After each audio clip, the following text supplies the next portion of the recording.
Meh.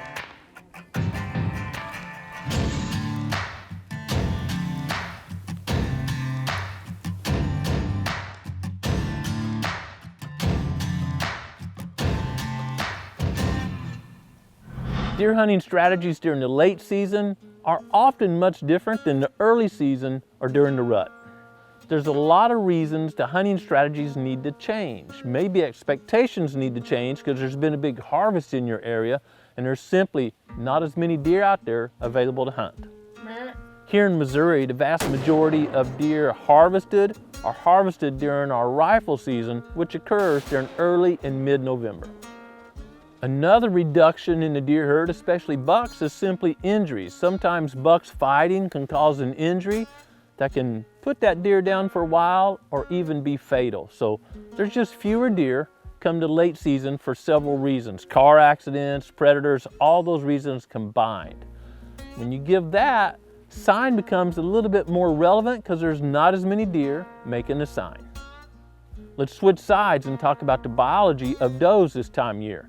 Now, in most areas throughout the whitetail range, the peak of rutting behavior has passed. Most does have been bred, and they're on a food cover pattern.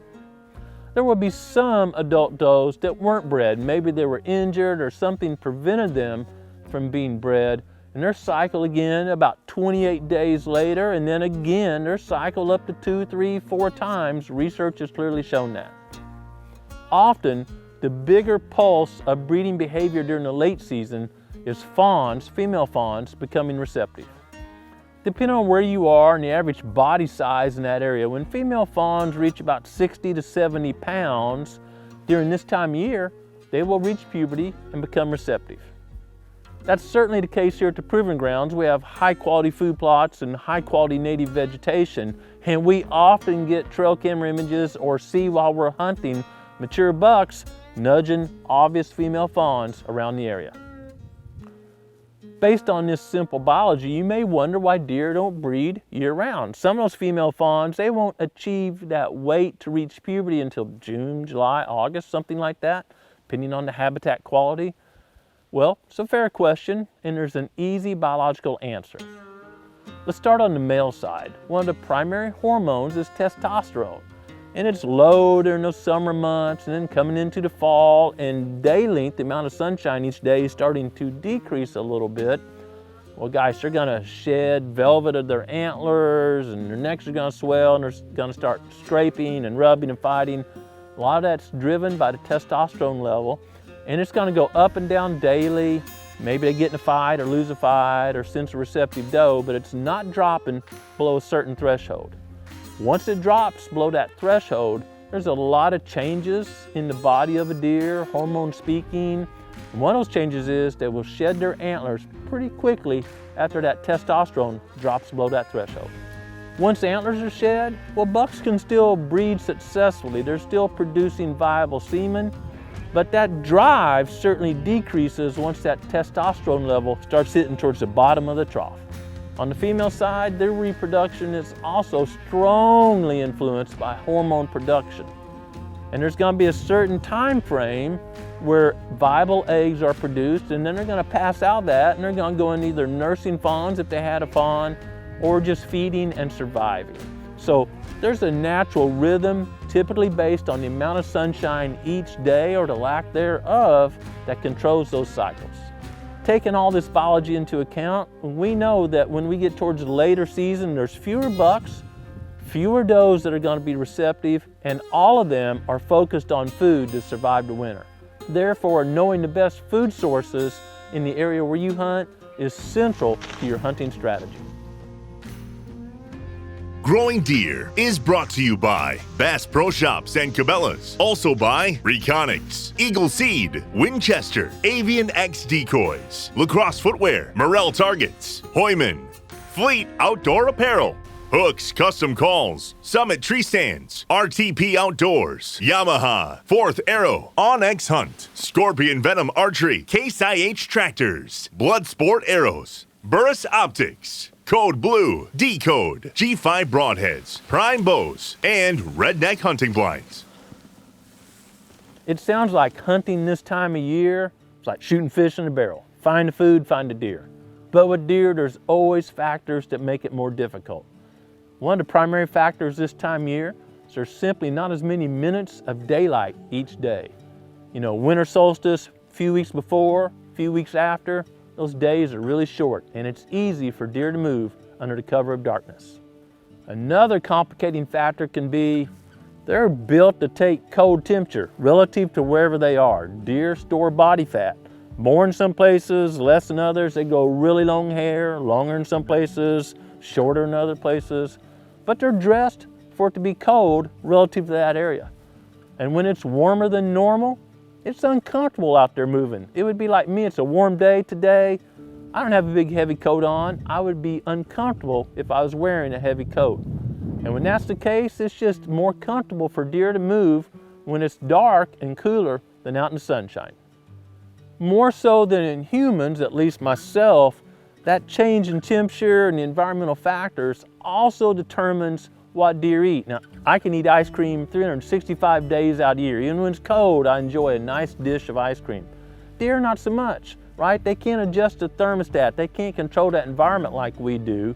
So, when it's really cold outside, they certainly seek high energy food. So they have more energy, develop more body heat. That may be grain, corn, soybeans, if there's still acorns present.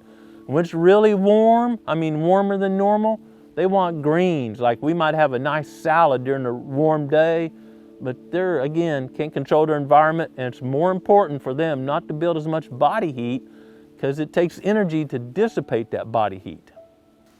Knowing that, I do change where I'm hunting this time of year based on the food sources I believe are most attractive to deer day by day based on the temperature.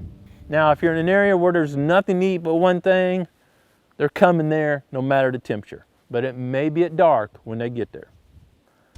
As I mentioned, the bulk of the breeding activity has been completed throughout much of the whitetails range now. Deer are focused on survival, and that means being very efficient.